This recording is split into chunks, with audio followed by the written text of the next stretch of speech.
Good afternoon, all of you. Hope you can hear me.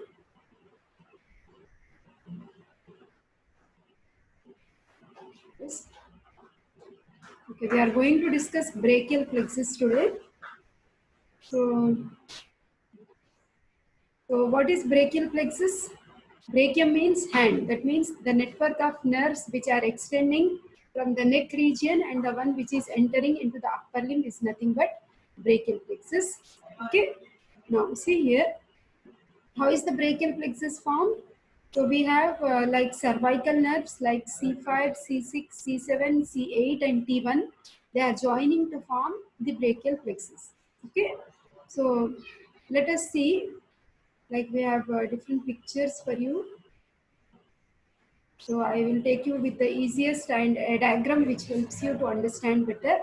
See here, this one is like you are finding these are all ventral rami. Ventral rami are in the sense they are coming in front. Dorsal rami are the ones which are going behind. So these are all ventral rami of C5, C6, C7, C8 and T1. So what is happening? C5 and C6 roots are joining to form upper trunk. So where I am keeping my arrow now is the upper trunk. C6 is continuing as middle trunk. Sorry, C7 is continuing as middle trunk. C8 and T1 are joining to form lower trunk. So how many trunks do we have? Upper trunk, middle trunk and lower trunk. When you talk about each trunk will be dividing into anterior division and posterior division. Okay, there is one anterior division, posterior division, anterior division and posterior division. Like that, it means upper trunk has anterior, posterior, middle trunk has anterior and posterior, lower trunk also has anterior and posterior divisions. Now let us see. So we have three cords formed. How are these cords formed? We have lateral cord, we have posterior cord and we have medial cord. So lateral cord is formed by, see, this is the anterior division of upper trunk and this is the anterior division of middle trunk. So this forms the lateral cord. Then you see this is the posterior division of upper trunk, posterior division of middle trunk and posterior division of lower trunk. Three of them will join to form posterior cord, and the continuation of the anterior division of the lower trunk will form the medial cord. So how many cords we have? Three cords. What are those? This is the lateral cord, this is the posterior cord and this is the medial cord. So from each cord we will have certain nerves coming out. So for example, for lateral cord we have a cord called as LML, LML Vespa like we have, right? So we have lateral pectoral nerve, then musculocutaneous nerve, okay, and then we have lateral root of median nerve, LML. Now coming to this is the medial cord. So from the medial cord we have branches which has a mnemonic called 4MU. That means 4 times M word comes. So what does it stand for? Medial pectoral nerve, medial cutaneous nerve of arm, medial cutaneous nerve of forearm, okay, medial root of median nerve and ulnar nerve. Okay, so that is nothing but 4MU. Then from the posterior cord, we have a cord which is called as ulnar. Nerve is not ulnar, but cord is ulnar. So what is this cord standing for? We have upper subscapular nerve. Then we have like lower subscapular nerve, nerve to latissimus dorsi, axillary nerve and radial nerve. Okay. Nerve to latissimus dorsi is also called as thoracodorsal nerve. Okay. So these are the branches which we are going to elaborate each and every branch. Okay. So this is actually a line diagram which will help us to understand easily for us to how to draw this. Okay.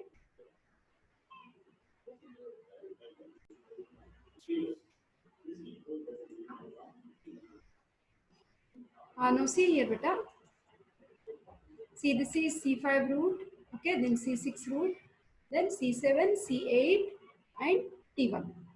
Okay, so these are the roots which are coming from the cervical nerve. So from the C5 we have dorsal scapular nerve. Then you see like the roots of C5, C6 are joining to form, what is this structure, Hema? It is blue color, upper trunk. Okay, our superior trunk. C7 is continuing as which trunk? Hansraj? Middle trunk. Okay, C8 and T1, both of them are joining to form which trunk, Abhinav?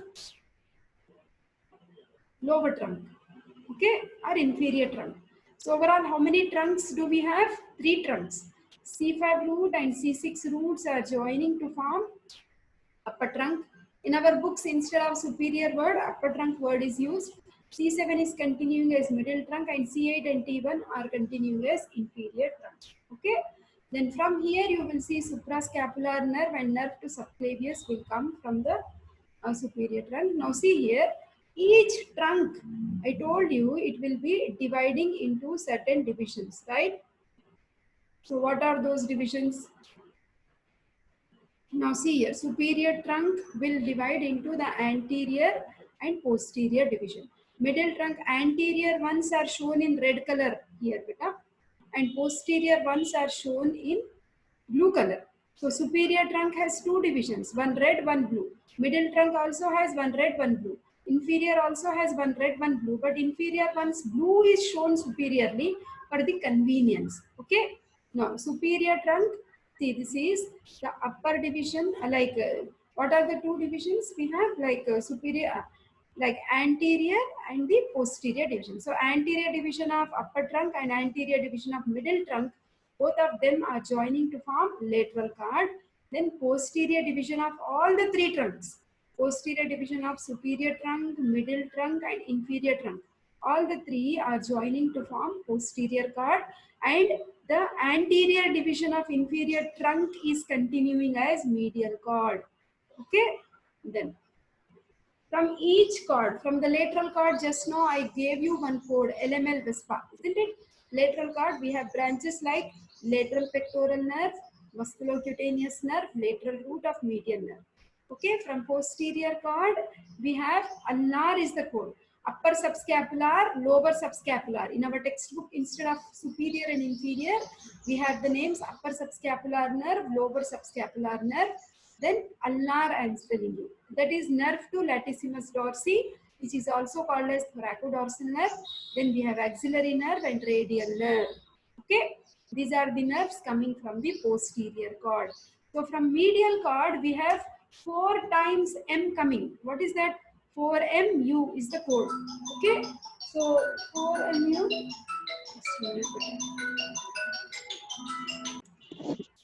I think you got it.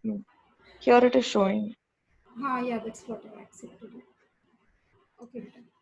So now see, we know like brachial plexus is giving, like basically it gives nerve supply to all the muscles of upper limb and also to the skin, to the blood vessels, and it is also giving like sympathetic secretomotor supply to the sweat glands as well. Okay, these points will come when we do applied anatomy also. Okay, now see here. So this picture has been taken from old Chaurasia. Whatever is easy for you, you can learn that picture. From the C5 root, we have dorsal scapular nerve. Okay, when you see C5, apart from LML, 4MU and ulnar cord, the other nerves I am telling you now. So from the C5 root, we have dorsal scapular nerve. Okay, then from C5, C6 and C7 roots, they are joining to form long thoracic nerve. So long thoracic nerve is supplying which muscle? Serratus anterior, isn't it? Serratus anterior is the muscle which is supplied by long thoracic nerve. Okay. Then, now see here. See the nerve fibers at the root. What's written here? At the root of the neck, the nerves are joining to form the brachial plexus. So that means, see, suppose this is the vertebral column, and these are the cervical part of the vertebral column. We have dorsal and ventral rami. All ventral rami of C5, C6, C7, C8, T1 are joining to form this brachial plexus. Sometimes C4 also may join. You call it as prefixed brachial plexus. Sometimes T2 also may join. Then you call it as postfixed. Okay, if C4 is taking part in the brachial plexus, T1 won't be there. And if T2 is taking part in the formation of brachial plexus, then C5 won't be there. Okay, beta? Like that you should understand. So the nerve fibers are derived from different segments of the spinal cord like this and arranged and distributed efficiently to all the parts of the upper limb. Okay, then most of the nerves in the upper limb, they are arising from brachial plexus. Okay, so that is the major network what we have, which is arising in the axilla region. Yesterday we have studied axilla, boundaries and contents, isn't it? And then we have elaborated axillary artery.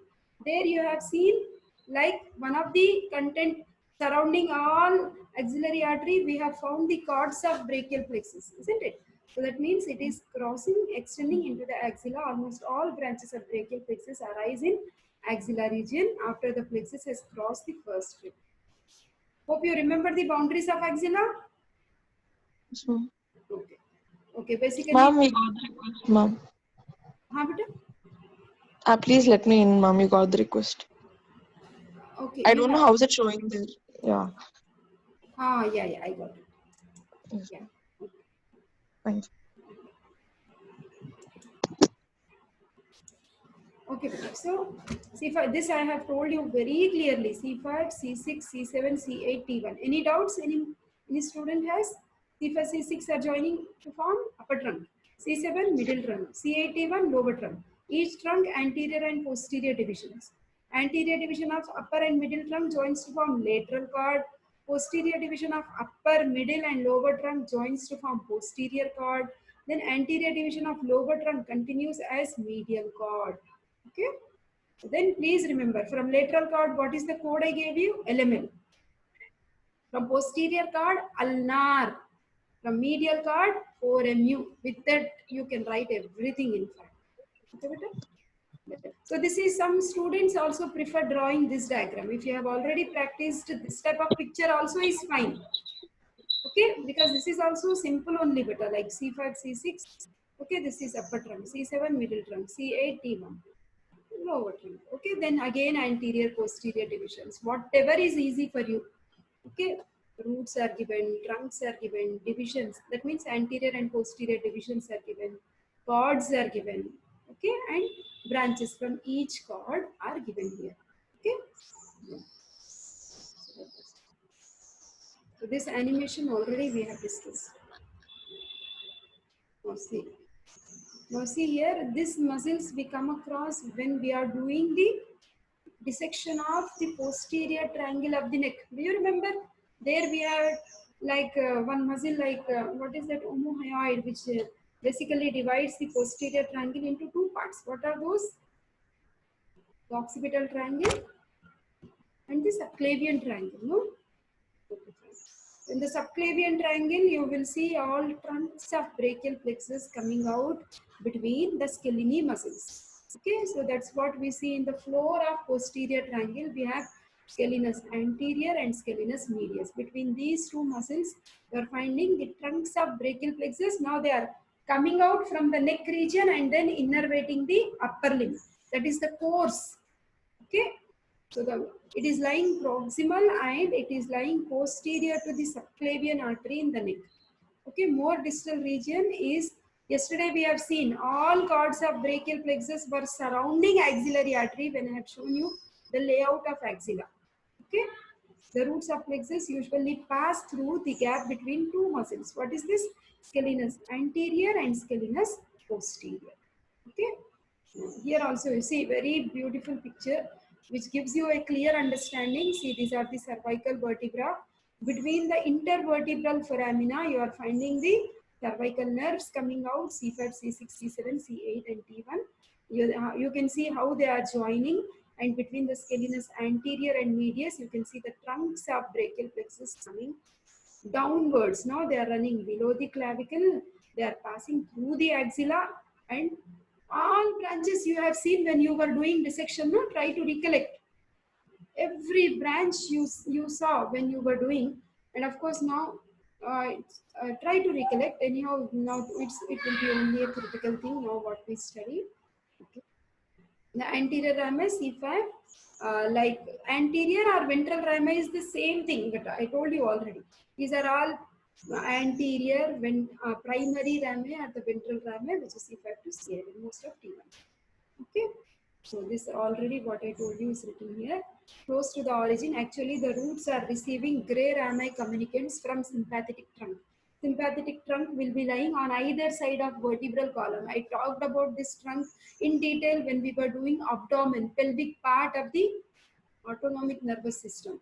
Okay, sympathetic chain on either side. Similarly, actually sympathetic chain is found throughout the vertebral column. That sympathetic trunk is in connection with the brachial plexus, which are carrying like postganglionic sympathetic fibers. Okay. So again, this picture is helping us to understand like these trunks are coming between scalenus anterior and the scalenus medius. Okay. Actually, phrenic nerve comes from which plexus? Cervical plexus. Now we are talking about which plexus? Brachial plexus. Cervical plexus, how is it formed? C1, C2, C3, C4. That was cervical plexus. Now we are talking about C5, C6, C7, C8 and T1. That forms brachial plexus. Okay, that is. Whatever I told you in the form of picture, this is the way you are going to frame sentences better. Superior trunk, C5, C6, middle trunk, C7, something like that. Okay. So inferior trunk is actually lying below on the first rib, posterior to the subclavian artery. So many pictures are there. These theoretical aspects we have discussed already. How many cords are there? 3 cords. What are those? Lateral, posterior and medial. I'm telling you in the order. Okay. So lateral cord, medial cord and posterior cord. How are they formed also I told you. Lateral cord root value C5, C7. C5, C6 and C7. Medial cord C8 to T1. Then posterior cord will have all, no? Upper trunk is there, middle trunk is there, lower trunk is there. That's the reason all C5, C6, C7, C8 and T1. Okay, beta? So this is the root value of the cords what we have here. Okay, now let us see about the branches. From the C5 root, what is the nerve coming?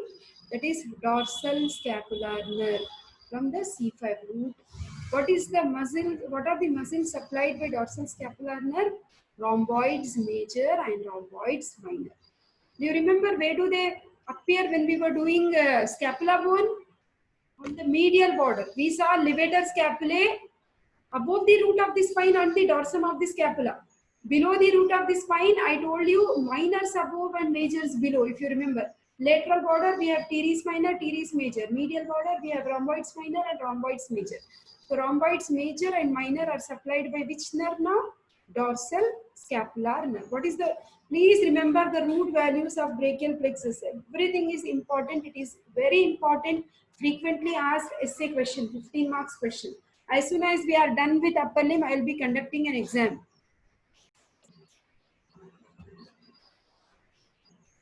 Okay, so there will be an exam immediately after upper limb also. So dorsal scapular nerve supplies rhomboids major and minor. Long thoracic nerve. What is the root value you are finding? C5, C6 and C7. Okay, I told you long thoracic nerve is supplying serratus anterior muscle. Okay, beta? So and then we have suprascapular nerve. Do you remember in the scapula bone when we were doing above the suprascapular upper border we had suprascapular notch. There is a ligament, suprascapular ligament. Above that we have the passage of blood vessels and below that we have suprascapular nerve. So suprascapular nerve will be supplying these two muscles. This muscle is above the spine, you call it as supraspinatus. This muscle is below the spine, you call it as infraspinatus. Okay. So that is suprascapular nerve, root value C5, C6. It is supplying the supraspinatus muscle and infraspinatus muscle. Okay. Then, now see here, this is the clavicle bone, and we know like from the first rib to the subclavian groove, we have a muscle which is called as subclavius. And there is a nerve which is coming, which is called as nerve to subclavius. See here, it is coming from where, beta? Upper trunk. Okay, that means root value is C5 and C6. Okay. So as the name implies, it is going and supplying the nerve to subclavius muscle. Okay, beta? So you can see this about, I was talking about the upper border, suprascapular notch, artery going above, nerve coming below. It is supplying supraspinatus and infraspinatus. Such a beautiful picture which helps you to remember more. Okay, beta? So that is suprascapular nerve. You can see the pores. This is Kellini muscles, no, between which the trunks of brachial plexus are coming. You can see this is the suprascapular nerve which is going behind, back journey, because it has to come back and supply these muscles, the supra and infraspinatus. Okay. Then we have lateral pectoral nerve. Do you remember LML? L is the lateral pectoral nerve coming from which cord of the brachial plexus? Lateral cord, isn't it? So the lateral cord, we have lateral pectoral nerve, that is the root value is C5, C6 and C7. It supplies the both, in fact, the pectoralis major, lateral pectoral, sometimes also supplies the pectoralis minor, which just lies below the pectoralis major. Okay, motor means it is responsible for the action of pectoralis major muscle. Okay, so that is lateral pectoral nerve. So this is how the nerve C5, C6, C7, C8, T1 are coming. They are related to this axillary artery all around. They are entering into the axilla and supplying all muscles of the upper limb, bones, joints, blood vessels, skin, everything. Okay. So L, we have just, we are done with lateral cord branches L. After L, what do we have? LML, isn't it? Musculocutaneous nerve. So this muscle is the muscle of the, this nerve is the nerve of the muscles of the anterior compartment of arm. Okay, anterior compartment of arm, we have three muscles. What are those? Coracobrachialis, biceps brachii and brachialis. If you are really following osteology classes very well, you can tell me both origin and insertion of coracobrachialis. Arises from coracoid process. Insertion is quite opposite to the deltoid tuberosity in the middle of the shaft of the humerus. Biceps brachii, two heads, no? Short head and long head. Please, you should see, I'm coming right from the very first class, because for upper limb and lower limb, I didn't take for any of the students. So I'm taking inch by inch every topic. Okay. So all three flexor muscles we are supplied by this nerve, that is musculocutaneous nerve. Okay. Now the termination, when we see these are, what are the three muscles we have? Coracobrachialis, biceps brachii and the brachialis. So once it supplies all these muscles, then it becomes cutaneous. In fact, you can see when you have done the dissection of cubital fossa, there you will see on the lateral side within the skin, this nerve will be seen, because it becomes cutaneous and it goes and supplies the lateral cutaneous compartment of forearm. Forearm is from elbow to the wrist, whatever we have, this is all forearm. Okay, and here you have the lateral cutaneous nerve of forearm. Okay, then continuing, what is the other nerve? We have LML, median nerve. I am going to discuss much in detail. Okay, because median nerve itself can come as an essay question. Okay, so we know it is the largest terminal branch of lateral cord. Actually, median nerve has two roots, no? Lateral root, it is coming from the lateral cord. Medial root comes from the medial cord. Both of them will join to form the median nerve. Median nerve is supplying the long flexor muscles of the forearm. Okay, so that's why, because flexor carpi radialis, ulnaris, flexor digitorum superficialis, flexor digitorum profundus, pronator quadratus, many muscles will be there. All are supplied by median nerve. Because it supplies the long flexor tendons of forearm, it's called as laborer's nerve. Laborer, heavy work is facilitated because of the action of median nerve. This I will discuss again later. Okay, and so like for small information only I'm giving you here. Okay, so this is our median nerve. Okay, continuation of axillary arteries, brachial artery. So lateral to the brachial artery we are finding median nerve. Medial to the brachial artery we are finding ulnar nerve. Okay, so maybe you are now able to recollect the dissection hall's picture to some extent. This artery, whatever we are finding, is axillary artery.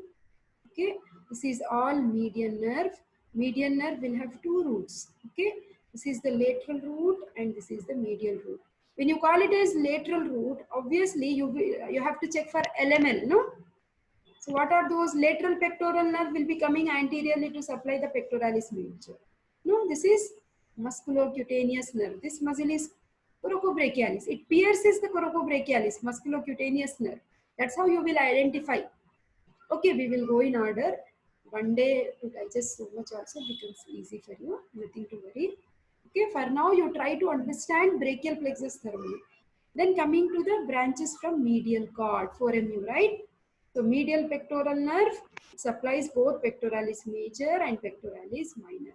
Medial cutaneous nerve of arm, as the name suggests, that means this area only better. That means it is supplying the medial aspect of the arm. And then medial cutaneous nerve of forearm. Lateral cutaneous nerve of forearm was the terminal branch of musculocutaneous. That means medial side also there should be some supply. So root which is directly coming from the medial cord of the brachial plexus and supplying the medial area of the skin of the forearm. Then ulnar nerve, median nerve and radial nerve, axillary nerve. 4 nerves can come as separate essay questions. I will discuss later in detail taking as each class. Okay. So here though information is given, I'll give you a rough idea like ulnar nerve basically it goes and supplies the muscles of palm. Intrinsic muscles of palm are supplied by ulnar nerve. It supplies only one muscle in the forearm, that is flexor carpi ulnaris. Rest all forearm muscles are supplied by median nerve. Okay, later on it becomes cutaneous to supply the medial compartment of the palm and on the palmar aspect and also on the dorsal aspect. Rest area is actually supplied by median nerve, behind it is supplied by radial nerve. That details we will take nerve size separately, you will understand it better. Okay, now it may be little difficult, not required. Okay, so this is again LML beta, musculocutaneous lateral root of median nerve and like we have what was the lateral pectoral nerve. Okay. Posterior cord. I gave you one code, right? Ulnar. In our textbooks, it's given as ulnar only. Better go with ulnar. It's quite easy. What is that? Upper subscapular, lower subscapular, nerve to latissimus dorsi, axillary nerve, and radial nerve. When you talk about upper subscapular nerve, subscapular. In the name itself, you have the area of distribution. It is going and supplying subscapularis muscle. That means the muscle which is present on the costal surface of the scapula bone, isn't it? Latissimus dorsi, where did we find? On the inferior angle of the scapula, we saw latissimus dorsi. Of course, when you have done the dissection of